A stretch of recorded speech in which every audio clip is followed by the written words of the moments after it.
Hello guys, hello. Grabe yung driving ngayon. 18 hours.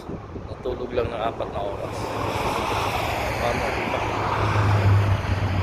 Nandito ako ngayon sa may Sayabik, Quebec, Canada.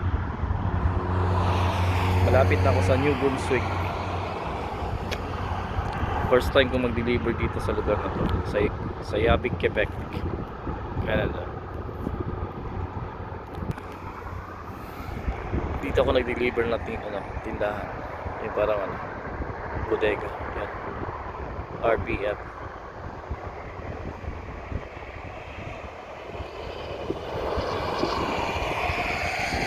Ginawa ko yung load galing sa Mississauga, Ontario, Canada. Unahan sa Toronto. Sinutid ko dito 1,100 over kilometer.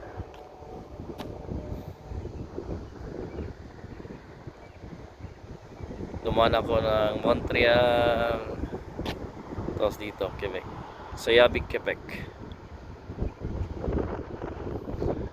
Temperature ngayon dito is plus 11.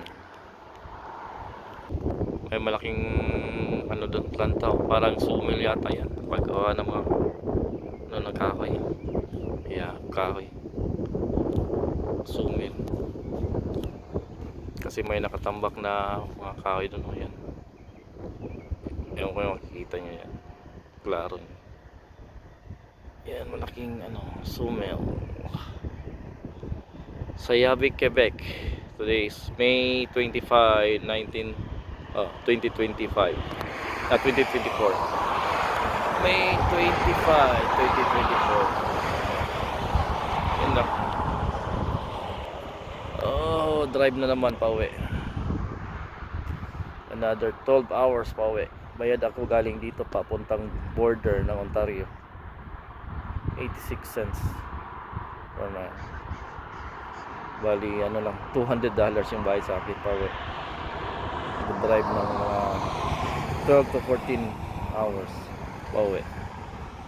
Okay, yun lang. Pauwi empty, walang laman. 86 cents per mile.